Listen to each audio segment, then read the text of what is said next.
Hi, Michelle with Resilient Radiance. Today I wanted to talk to you about what are some of the best practices for not only living a long life, but living a vibrant, fit, long life. Perhaps you've heard of the book, The Blue Zones, and in that book it profiled some long living cultures around the world, from Icaria, Greece, Sardinia, Italy. You've got Nicoya in Costa Rica. We've got Okinawa, Japan, and then finally we've got the Seventh-day Adventists in Loma Linda, California. Now, what most of them have in common is they eat a plant-based diet. However, they have some other things in common as well. So not only is their body by fruit and other plants, but their body is also because they have fitness and activity incorporated regularly into their lifestyles. For example, in Okinawa, not only do they garden all the time, but women will oftentimes split wood. In Costa Rica, Panchita, who is a woman that was profiled by Daniel Buettner, also split her own wood and was very fit and vital, even though she was like 99. In Sardinia, Italy, we get another clue. These were sheep herders, and so they were climbing up and down the mountains all day long, walking miles at a time as they were shepherding their sheep. In fact, there's another book called Healthy at 100 by John Robbins, and he profiles some other cultures that also live in the mountains. We've got the Vilcabambans that live in the mountains of Ecuador, and then we also have the Hunzas that live in the mountains of Pakistan, in addition to the Abkhazians that live in Georgia, which is just south of Russia. All of these people have to climb up and down mountains all day long. Notice how that, along with their diets, impacts their longevity and their quality of vitality well into their 9th and 10th decades of life. So according to the book Healthy at 100 by John Robbins, the Hunzas live in this very remote valley up in the Himalayas in Pakistan. And this remote location has enabled them to basically eat no processed food. In fact, they grow all of their food in these fabulous terraces that were so well known that Rodale Press based his organic gardening literature about their practices.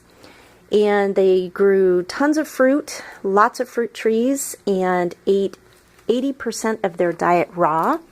But what was really fascinating to him was the absence of illness and disability. They had no cavities, and their hearing was great.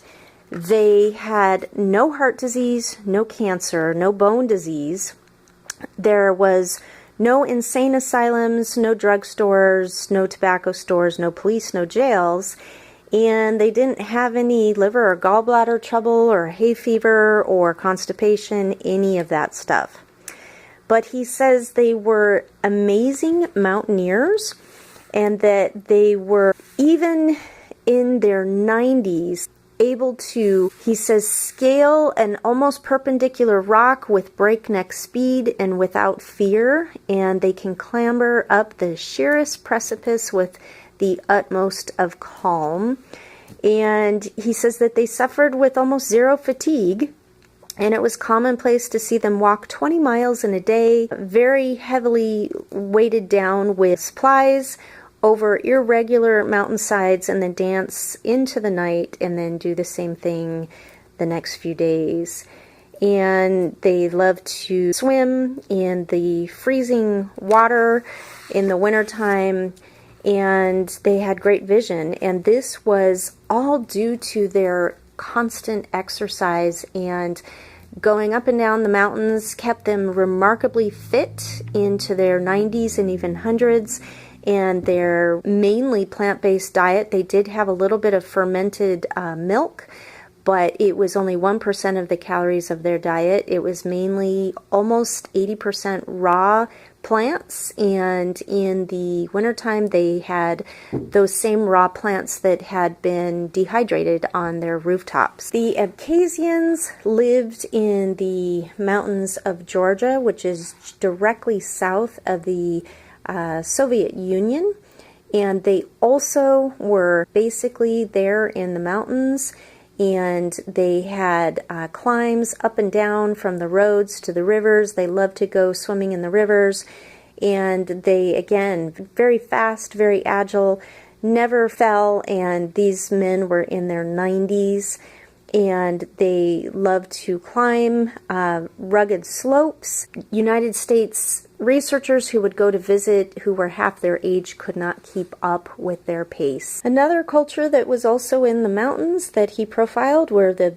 Vilcabambans in Ecuador, and they also were up in the mountains and had wonderful paradise temperate climates and ate a mainly plant-based diet, had no disease, free of cancer, diabetes, arthritis, osteoporosis, Alzheimer's, and basically they had no bicycles and they had no cars, so they walked everywhere. So a simple walk to a friend's house required sometimes for them to hike up steep slopes, and so they were constantly physically active all throughout the day. Okay, so food matters, and the Huns eat an 80% raw diet. So those who say it's never been done, the only reason that they eat some cooked foods is because of the winter time. But look at what an 80% raw diet is doing for these people. So does that mean that if you don't live in a place that has mountains that you're doomed to, aging and decline? Well, no. There's several things that you can do. We know some of these long-lived cultures don't live in mountains, but they still get a lot of activity, gardening, being outside, walking, doing some other things too. I wanted to show you another thing that you can do to incorporate your own climbing for Youngevity to keep the same fitness benefits even while indoors if it's snowing. So as you can see, I am just going up and down the staircase in my house. And you can do this at 5 times per time you do it. And then you can take a break and then go and do something else like the laundry or the dishes. Come back, do 5 more, and just progressively do this throughout the day to basically simulate as if you were living in the mountains and had to go climb somewhere to get to where you needed to go. So it's a great way to break things up, to build up your muscles, and to stay in touch with your cats. All right, so we know the beautiful Annette Larkins incorporates stairs in her fitness routine. She's 75, and look at the results that it's gotten for her. So stairs can be done anywhere. In fact, we in America, we take these elevators and we take, all these different, labor-saving devices, but, get out of your car and walk or bike or, take the stairs, when you can. If you don't have stairs in your house, then you can make a stair and you can step up and down it several times. You can keep yourself a log and you can take these in increments. For example, you could do just 5 up and down flights at a time and then come back later in the day, do another 5 and keep on doing it throughout the day as a fitness break. So these are the ways that you can incorporate this type of activity into your life so that you can keep your fitness and vitality as you age, because it's super critical as you age. When you see these people who are in rest homes, I guarantee you these people have been sedentary for many, many years. And what leads to sedentary is eating a high-fat, high-sugar diet that sludges the blood, that decreases the oxygen content in the body, and then also the coffee habit, because it keeps you up at night, you don't get a good night's sleep, and so you don't have any energy to exercise. So my name is Michelle. I'm with Resilient Radiance. Make sure you subscribe to my newsletter at resilientradiance.com, and we will see you next video. Take care. Bye-bye.